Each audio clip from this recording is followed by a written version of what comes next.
That kind of links into like the socializing aspect, because I feel like you guys were talking about going to university and people just drinking their heads off in the kitchen, and you don't really know how to take that. I think one thing maybe I think people are interested to know is when you're trying to establish like a friendship group, knowing that 90% of people are trying to pressure you to do things you don't want to do. Like, how do you like navigate that, particularly when you came from an environment where people are a lot more understanding that you're not like that and will just accommodate you?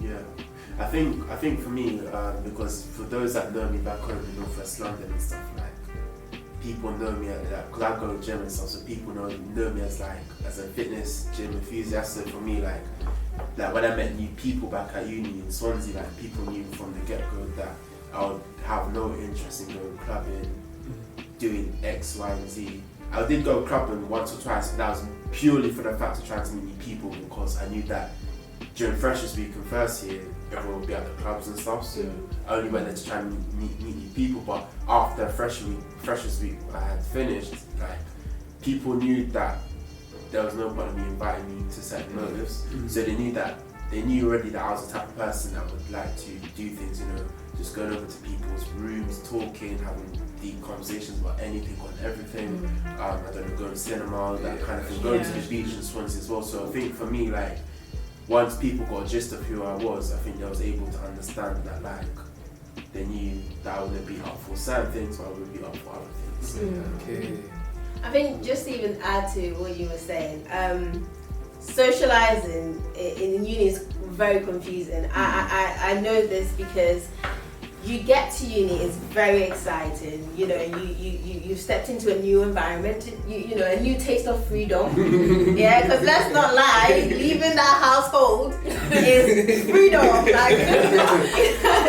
like freedom. So you want to do everything, and it's just all exciting. But at the same time, you have to understand that half of these people, it's always nice that you get to your accommodation, especially if you get to live in a student accommodation. There's going to be a bunch of you in a flat, and very nice people, at first. At first, all lovely, all cute, holding hands, braiding each other's hair.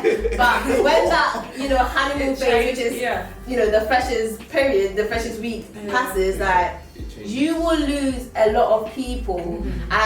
First week I remember I knew everybody. When you're walking down, like, hey Cindy, wait for me, where you going? But then come at the end, like, you walk past these people, like, I swear I was chilling with you. And it's only because once it all wears off, then people become their true self. Do you know what I mean? At first, we're all trying to socialize, as you said, go to the club, do all these things. But when it wears off, you need to be yourself. You need to be like, alright, cool. Let me venture out and find these people that I have something in common with. You cannot stay 3-4 years, however many years you're staying in uni, and be fake with people.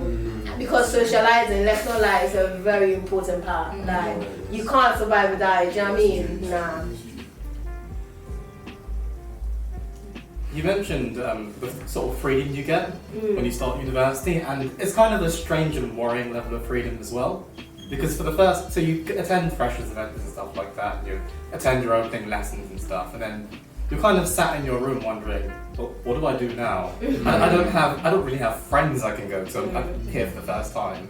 I don't have any structured events. I don't have homework or anything like that. So what is it exactly that I do? And I kind of wondered, actually, what kind of went through your mind as soon as you arrived and realised, actually, I don't have anything to do? That's a good question.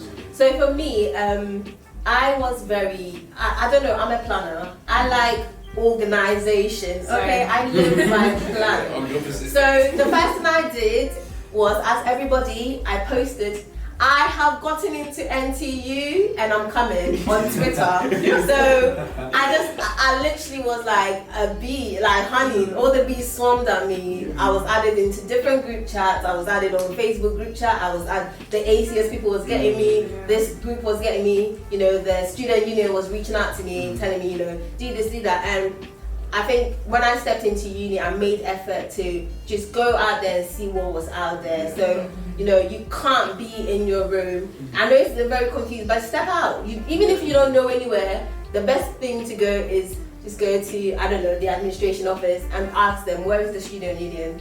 You know, I'm a new student, where do I go? And you know, when you get to student union, talk to them, tell them, you know, this is what I like to do. In NTU, they were so great. We had global union, then we had the student union. There were so many places you could go and connect with people that, you know, you wanted to connect, and they had so many, we had so many societies. We had a lot. I still don't know half of the things on the book, but we had a lot. So it's all about, you know, putting yourself out there, and that's how you will find and connect with these people. If not, it is a very, you know, the first week, you have to find a plan. And for me, that's how it worked. I had a plan. Yeah.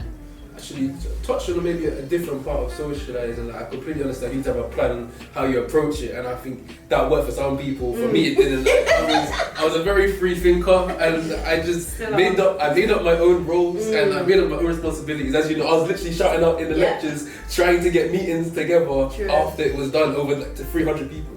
But I think as I got through university, I started to realise like the socialising that you get comes from the development of it, because I think one thing people don't understand about university is that you are there to develop fundamentally, but then when you go in with your plan to socialise, which is kind of my idea, I want to have fun and get first, but I think when you get into it, I think you would agree with me here, like that when you start to focus on what your core is as a person, then everything else becomes easier. And I remember then as the first year went on, every circle that was pushing me to do well automatically became my friendship groups, and it automatically became the people that I stayed in touch with.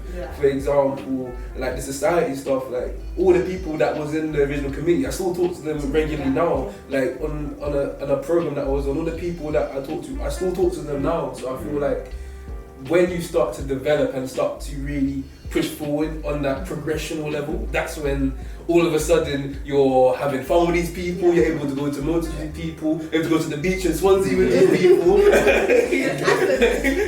I don't know, but as I got through, I think that really helped me to socialise. It was the professional development side, and then realised, wow, these people are on point, let's have fun, let's do this. Fair enough. Raises an interesting point about that sort of realisation thing as well, in the fact that just take your time. Don't expect to meet your friends for life on the first day at university or anything like that. It might take a few days, it might take weeks, it could even take months in certain circumstances. But when you wait around and actually realise that you're patient about it, you meet the people that Akil mentioned. That's true. And it's important to know that everyone's journey is different. Some people meet best friends on the first day of uni, some people it takes months to meet the right people, even a year to meet the right people. So don't put too much pressure on yourself. Because I think a lot of people do that, and then they get to university and it's like, why isn't this happening for me? But just don't put too much pressure on yourself. As I said, half of the people you meet in week one, you won't even know their name by the end of this week. Let's not lie. No, it's one, and you'll walk past. All you keep saying is, babe, hi babe, hi. What's your name? And then you're even like, I don't remember their name. It's just because you're not meant to, that's not your friend, not yet. So take your time. Yeah, but I'd be called the wrong name. So.